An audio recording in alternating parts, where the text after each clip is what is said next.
Let's start with Rudy Giuliani. So Rudy Giuliani was on. It'll help stabilize us. Yeah, this should calm everybody's nerves. So Rudy Giuliani wandered into the Fox and Friends studio the other day, and of course, when he does, they let him sit down, thinking, "Oh, he must be lost" or something like that. Now, you remember Rudy Giuliani got boxed out of any real position in the Trump cabinet. So it feels like he came up with one and pitched it to Trump. And, well, let's hear what Rudy Giuliani has to say. It's live, and we've got an exclusive right now. It started about 5 or 6 days ago. Well, a little more than that. Last week, the president-elect decided that he wanted to bring in, on a regular basis, the people in the private sector, the corporate leaders in particular, and thought leaders in the private sector who are working on security for cyber, because we're so far behind. Mm-hmm.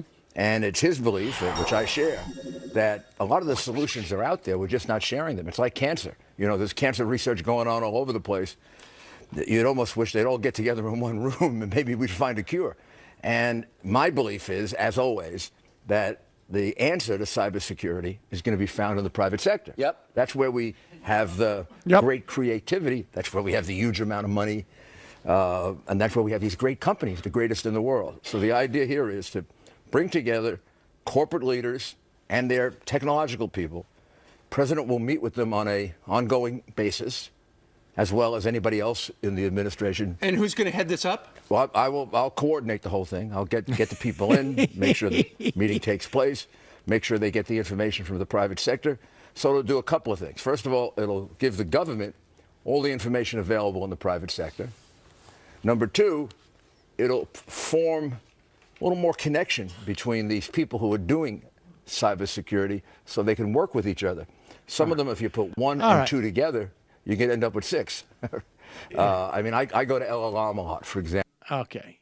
First off, the idea that experts in cybersecurity, they've never thought to reach out to each other is preposterous. Until Mr. Giuliani came along, it never occurred to me that there's other fellas doing the same sort of work. And, of course, these cybersecurity experts, they're going to share everything they have with the government. Now, there's two different ways to, and two different problems with this. One, that means the government is going to have a backdoor into anything that we want to keep secure, which I know is not a problem for Rudy, but it may be a problem for the rest of us. The other thing is that it's quite possible that all these guys with all this money for cybersecurity, it's proprietary information and they're not going to share. Now, I don't know if Rudy Giuliani believes any of the crap he's saying here. But what this smells like to me is Rudy Giuliani is going to figure out how he can skim some off the top. And while we're talking about cybersecurity, this little group that he's made up, Gizmodo reports that, as detailed by Phobos Group founder Dan Tentler and others, the website for Giuliani's security and safety is an all-around disaster that runs on an ancient version of Joomla, a free-to-use content management system. In the almost 4 years since that version that Giuliani's site uses was released, more than a dozen vulnerabilities have been documented in the CMS, or content management system. Among other things, both the content management system login page and the server's remote login system are public, making it easier for an attacker to access them. It also uses an outdated version of the script language PHP. Exposing the site to vulnerabilities have gone unfixed in the months since that release was last supported. And a problem that we just recently fixed with the Majority.fm site, which is not a site that purports to provide you security and safety. It uses an expired SSL certificate. Visitors cannot be certain that the identity of Giuliani's site is valid and can be trusted.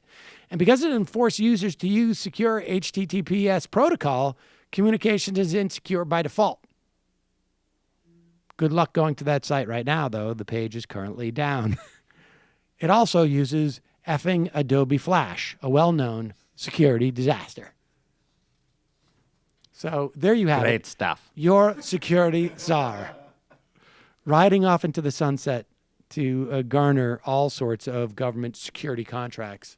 I just would say I think his name was Mike LaRussa, but I did an interview about a year ago about how Giuliani's main payday over the last several years has been basically just doing security consulting across Latin America and the Caribbean, and basically advocating along, usually not just with governments, but actually a lot of times like wealthy entrepreneurs and sort of quote unquote citizens groups for like amped up versions of essentially social cleansing policies across that region that he did in New York. So I guess if you don't get Secretary of State, you might as well re-up your consultancy. Indeed. Hey, it's Sam Seder. Why don't you subscribe to this channel? You can do so right over here. Subscribe.